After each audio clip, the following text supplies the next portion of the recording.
जय जगन्नाथ। आध्यात्मिक जिज्ञासा ग्रुप को जो प्रश्न गुड़िक दि जाउछि तार उत्तर पिला माने अति सठिक रखुचंती। प्रश्न थिला जाहाकू कौन करि परिबो नाही सेपरि ओलटा काम कदापि करिबा उचित नुहे।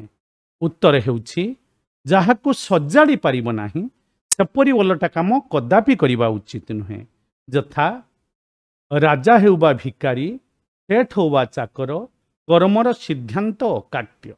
जे जो प्रकार जान कर्म को करिवो ताहार फल सबको से निजे भोगिवो। अरे कहार कर्म फल को किए अबा नब? निज कला कर्म फल प्राणी आपणे भोगिवो। तेणु जीए जो प्रकार कर्म करिवो ता फल ताकू भोग करते पड़िवो। तो संसार रे जदि भी आमे कोनोसी कर्म करिदवा तो जदि आमे ताकू सजाड़ी परिबा नाही, एमिति भूल कर्म करिदवा तो आईन हमको बांधि नब। संसार लोक घृणा करिवे, असम्मान करिवे। जदि भी संसार कबलरू आईन कबलरू आमे खसी गले ताहले भी आमे जो कर्म करी जिबा सेई कर्म कपे जंतु पति तत्व बोलिबो वचन। कह पापिष्ठ तोहर केते पाप पुण्य, तोहर पांजिरे पुण्य मु नाही किरे लेखी। पुण्य थिले काहे पई आसंतु एथिकी जमपुर को काहे आस्थांतु। मिछ माया संसार रे होइलु जन्म, दिने मरिबु बोली तोहर नथिला कि ज्ञान। जमराजा थिला बोली तू ही कि न जानू। संसार जन मानक मुखरु न शुणु, तोर थिबा राज्ये केही नथिले कि सुज्ञ जने जमदंड कथा तते न कहिले करने। संसार रे जदि भी आमको कौनसी प्रकार आईन बंधन न करे तथापि भी से पटर बंधनरू बा से पटर दंडरू आमे केबे मुकुली पारिबा नाही। जम पचारिबो, कहबो कौन तू कौन पुण्य करिछु मु लेखिनी पांजिरे, तू जानि नथिलु कि सेठी मरि जिबु बोली।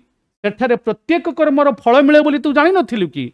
तो एमिति कर्म काहे की कलु जाहाकू तू सजाड़ी पारिलुनी। आज जमदंड पाइबाकू चली आसीचु, एमिति कर्म काहे की कलुनी? गोविंद सारथी होई जाइथान्ते नहीं। सेठी तो भल मंद दुई सौदा सेठारे विक्रय हेउछि जान। दुईटा सौदा विक्रय हेउथिला, जाहा तू लड़ी थांतु ताहा पाई थांतु, यहा विधिर विधान। भलटाकू काहे की खोजिलुनी? भल कर्म करिथिले तते भल फल मिली थांता। आज मंद कर्म करिवो मंद फल मिलिवो। तेणु एपरि कर्म आमे करिबा उचित नुहे जहाँ आमे ना एठी भी सजाड़ी परिबा ना आमे ऊपर भी सजाड़ी परिबा।